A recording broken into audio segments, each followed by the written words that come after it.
हनुमान जी, नाहुष बिल्कुल सत्य कह रहे हैं कि उसी भयंकर विष से महारानी अंजना की मृत्यु हुई है। एक औषधि है जिसे श्राप भी कटता है और विष भी मिटता है, हिमालय के तराइयों में मिलने वाला ब्रह्म कमल। इस कमल की दिव्यता को देखकर लगता है कि यही वो ब्रह्म कमल है। स्वर्ग के रक्षक मातुली का हनुमान जी को प्रणाम। मातुली, क्यों रोक रहे हो मेरा मार्ग? क्षमा करें हनुमान जी, मुझे देवराज इंद्र का आदेश है, मैं किसी को भी सशरीर स्वर्ग में प्रवेश करने नहीं दे सकता। मातुली, यदि ऐसा है तो मुझे तुम्हें पराजित करके स्वर्ग में प्रवेश करना होगा। हनुमान जी, स्वर्ग की रक्षा करने के लिए मैं आपसे भी युद्ध करने के लिए तैयार हूँ।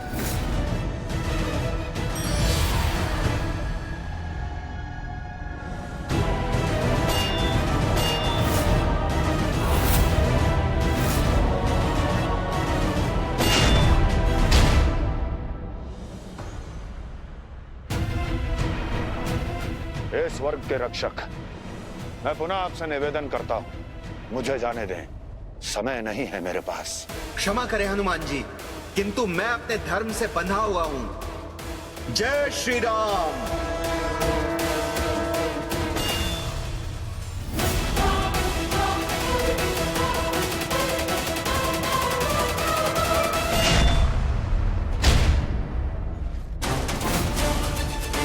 मेरे प्रभु श्री राम का नाम लेकर मुझे से युद्ध?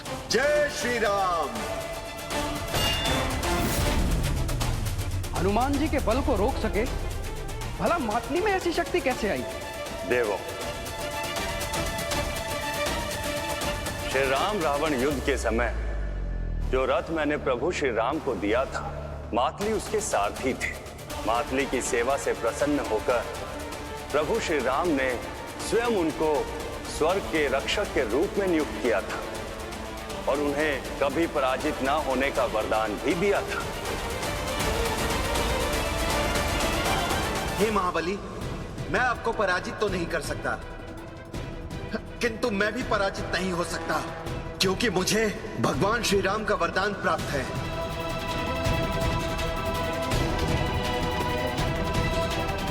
तब तो मुझे अपने प्रभु श्री राम के वरदान का सम्मान करना होगा। मातली, मैं स्वर्ग में प्रवेश नहीं करूंगा। मुझे इस युद्ध को समाप्त करने की अनुमति दीजिए।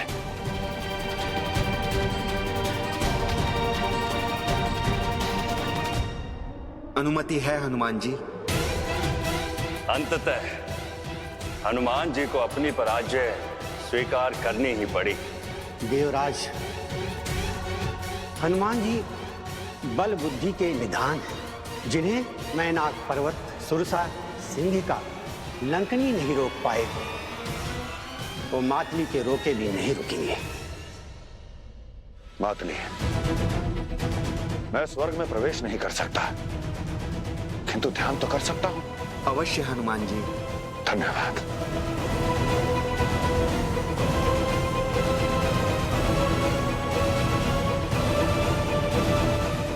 महाराज केसरी, आपको पति और पिता दोनों ही धर्मों का पालन करना होगा और देवी अंजना के अंतिम संस्कार करना ही होगा। आप सत्य कह रहे हैं ब्राह्मण देव, मैं देवी अंजना का अंतिम संस्कार अवश्य कराऊंगा। जय हनुमान।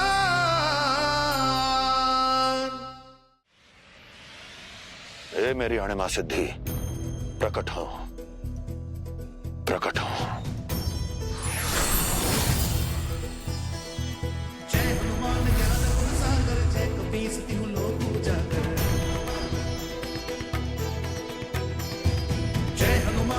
आज्ञा करे प्रभु, मैं आपकी क्या सहायता कर सकती हूँ? हे मेरी अणिमा सिद्धि, मैं चाहता हूँ कि आप मेरे शरीर से मेरी आत्मा को अलग कर दें, ताकि मैं यहाँ रहकर भी स्वर्ग में प्रवेश कर सकूं। जो आज्ञा प्रभु।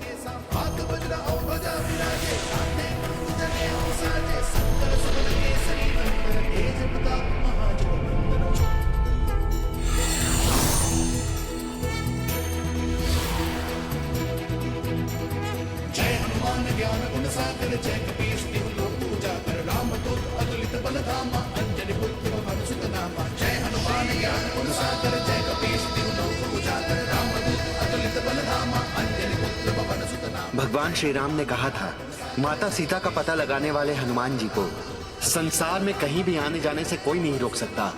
जय हनुमान।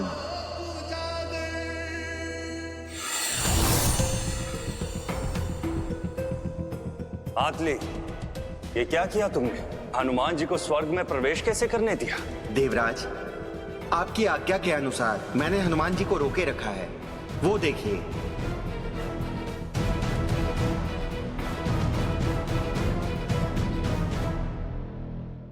किंतु हनुमान जी की दिव्य आत्मा स्वर्गलोक में प्रवेश कर चुकी है मातली। क्षमा करें देवराज, मुझे केवल शरीर को रोकने का अधिकार है, आत्मा को नहीं। हनुमान जी, जैसे आप अपनी माता की रक्षा के लिए विवश हैं, वैसे ही मैं भी विवश हूं देवी पुंजिक स्थला की रक्षा के लिए। और चाहे इसके लिए मुझे कोई दूसरा मार्ग ही क्यों ना ढूंढना पड़े। ऋषिवर, ऋषि दुर्वासा।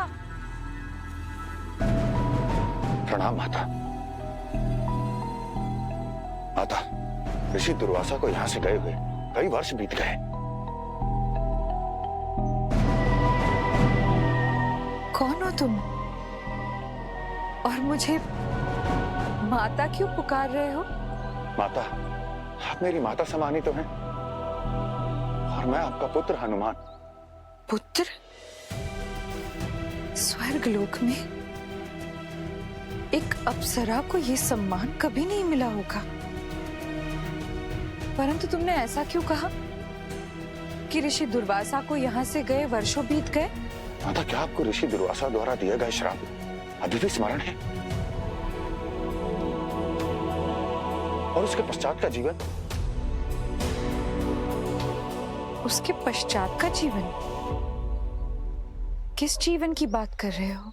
माता, मैं यहाँ वही स्मरण कराने आया। माता, श्राप के पश्चात आपका जन्म देवी अंजना के रूप में पृथ्वीलोक पर हुआ था। मारुति मान जनी को बतावे, पूर्व जन्म की कथा सुनावे।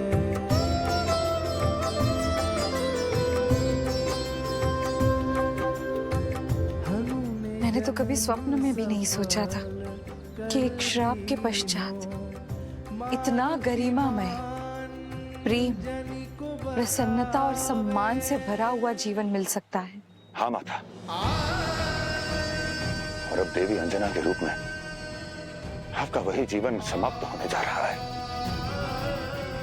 कैसी विडंबना है ये कि मैं चाह कर भी देवी अंजना के जीवन को समाप्त होने से नहीं रोक सकती। माता, मैंने स्वयं सारे प्रयास किए माता अंजना के जीवन को बचाने के लिए। मैं आपके पास भी इसलिए आया था, किंतु माता,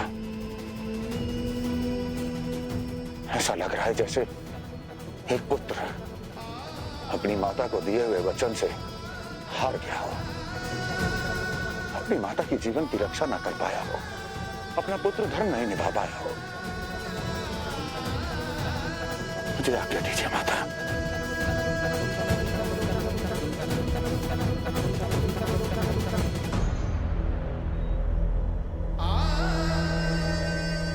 हनुमान, तुमने अपनी माता देवी अंजना की कथा तो सुना दी, अब क्या अपनी ये दूसरी माता इसकी कथा नहीं सुनोगे? माता, आप किस कथा की बात कर रही हैं? मेरी उत्पत्ति की। हो सकता है मेरे जीवन के आरंभ में ही देवी अंजना के अनंत जीवन का भेद छुपा हो। कैसा भेद माता? ये सृष्टि के आरंभ की बात है। उस समय महाकाय नाम के एक असुर ने जन्म लिया था। उसके पास समस्त देवताओं के प्राण वायु खींचने की शक्ति थी।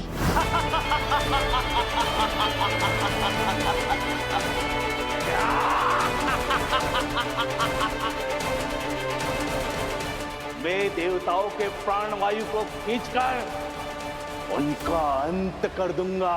ये सारा ब्रह्मांड असुरों का होगा, असुरों के लिए होगा और असुरों के द्वारा संचालित होगा।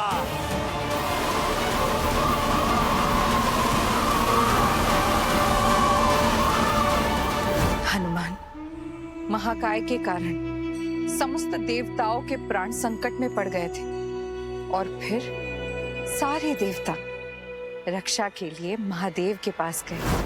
हे महादेव, अब केवल आप ही हैं जो इस महाकाय से सृष्टि की रक्षा कर सकते हैं। हम देवों की रक्षा कर सकते हैं।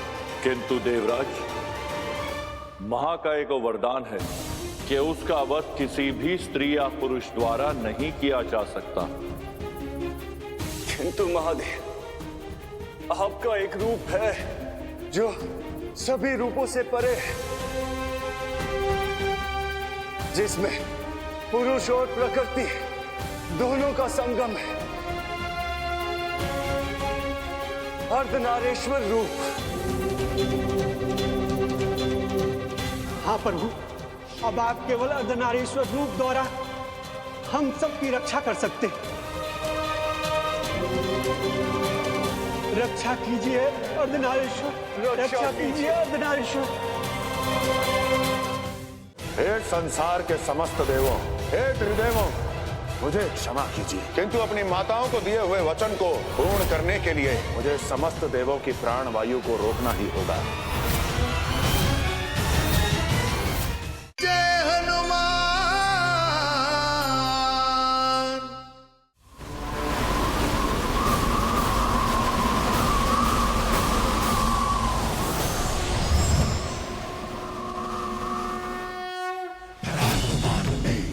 महादेव, आपका यह अर्धनारीश्वर स्वरूप भी उससे इस सृष्टि को नहीं बचा पाएगा।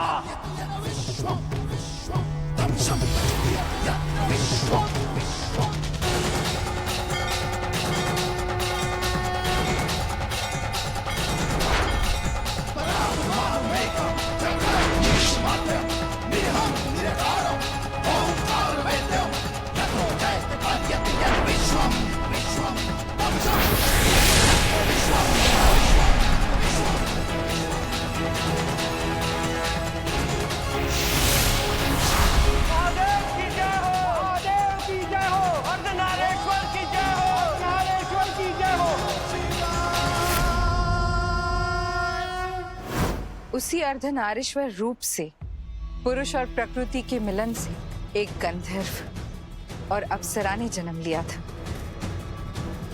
और वो अप्सरा मैं ही हूं। माता, आपका जन्म सृष्टि का एक अद्भुत संयोग है, किंतु इस कथा से माता अंजना के जीवन का क्या संबंध?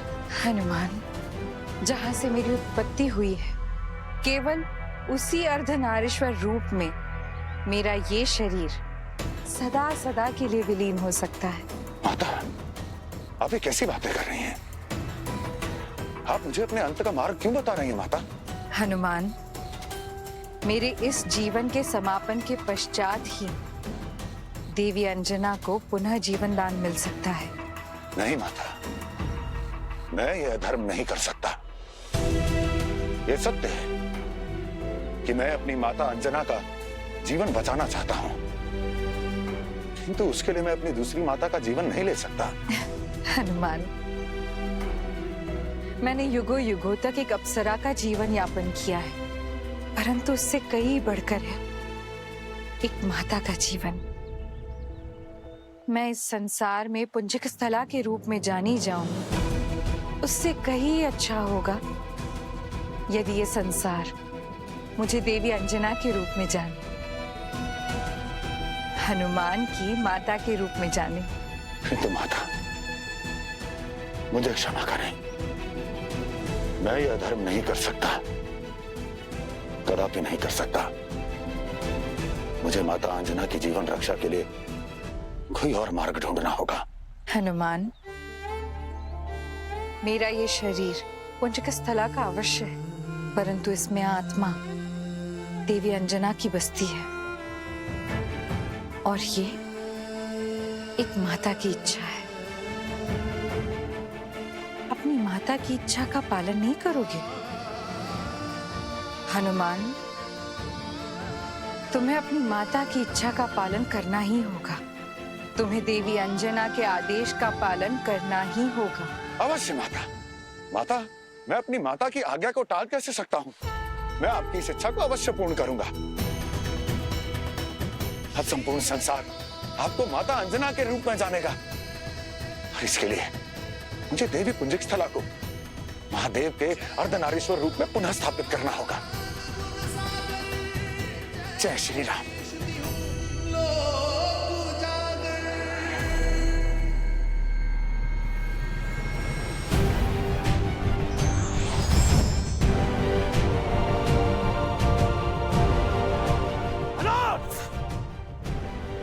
घोर अनर्थ!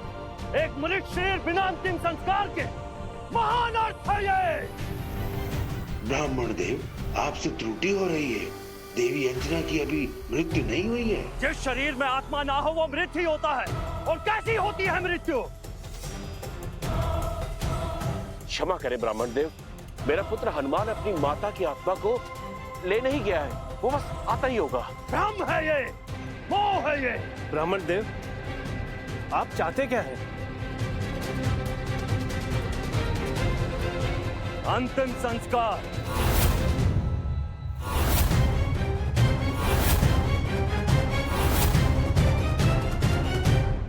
क्योंकि यदि किसी की मृत्यु के पश्चात उसका अंतिम संस्कार ना हो तो इससे बड़ा कोई अधर्म नहीं।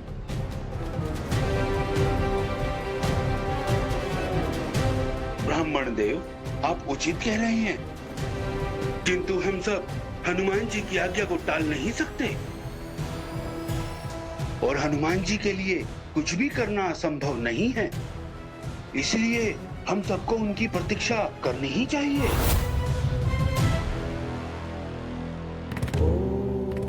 प्रणाम महादेव। प्रभु श्री राम द्वारा स्थापित इस रामेश्वरम शिवलिंग में साक्षात महादेव का वास है।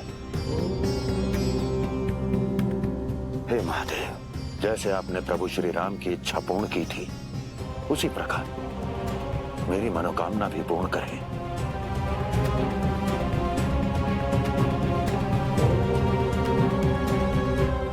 आशुतोष शशांक शेखर चंद्रमौली चिदंबरा कोटि कोटि प्रणाम शंभो कोटि नमन दिगंबरा। आशुतोष शशांक शेखर चंद्रमौली चिदंबरा कोटि कोटि प्रणाम शंभो कोटि नमन दिगंबरा। ओम नमः शिवाय।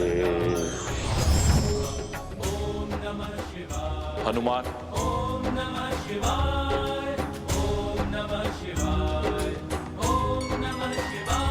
प्रणाम महादेव। हनुमान, मैं आपकी भक्ति से प्रसन्न हूँ। कहिए, मैं आपकी क्या सहायता कर सकता हूँ? महादेव, माता अंजना की रक्षा और माता पुंजिक स्थला की इच्छा पूर्ति का केवल एक ही मार्ग है, और वो ये है कि आप अर्धनारेश्वर का रूप धारण करें। हनुमान, अर्धनारेश्वर का रूप धारण करना मेरे भी वश में नहीं है। मैं तो केवल शिव हूं और अर्धनारेश्वर में शक्ति का वास है। इसलिए अर्धनारेश्वर का रूप तभी धारण किया जा सकता है जब उसकी आवश्यकता हो, जब संसार पे कोई संकट हो। परंतु प्रभु, मेरी माता का जीवन संकट में है। हनुमान, ये सृष्टि की नहीं, आपकी समस्या है और इस समस्या का निवारण भी आपको ही करना होगा। मुझे क्षमा करें हनुमान।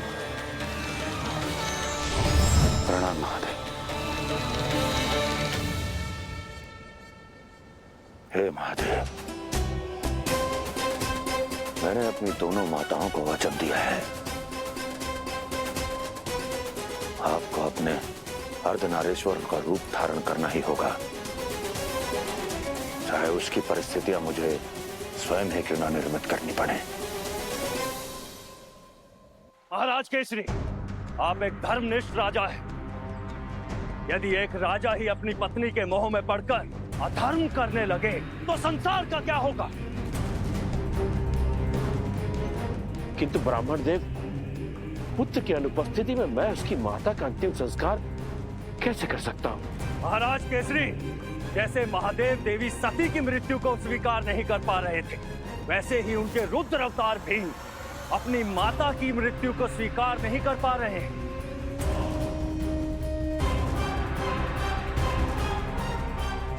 महाराज केसरी, आपको पति और पिता दोनों ही धर्मों का पालन करना होगा और देवी अंजना का अंतिम संस्कार करना ही होगा।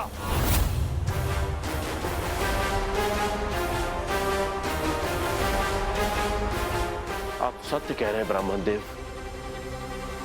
अपने पुत्र की बातों में आकर मैं धर्म विमुख हो गया था, पर अब मुझे अपने धर्म का पालन करना ही होगा।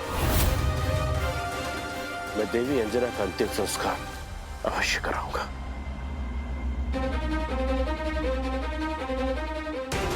महाराज ने ये क्या निर्णय ले लिया? हनुमान जी अति शीघ्र आइए, अन्यथा अनर्थ हो जाएगा।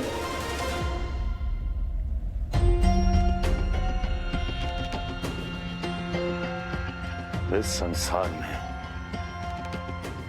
अर्धनारीश्वर तब प्रकट हुए थे जब इस सृष्टि पर संकट था, जब असुर महाकाय ने समस्त देवों की प्राणवायु को रोक दिया था। आज अपनी माता की रक्षा के लिए मुझे वही स्थिति उत्पन्न करनी होगी।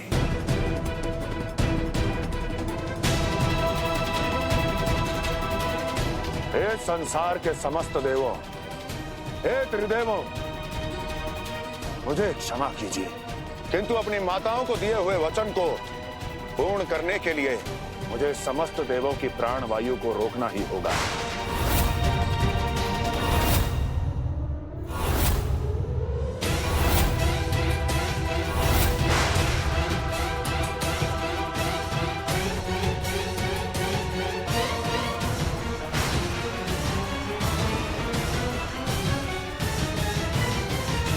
मुझे पूर्ण विश्वास है महाराज कि हनुमान जी माता अंजना का जीवन लौटा ही लाएंगे।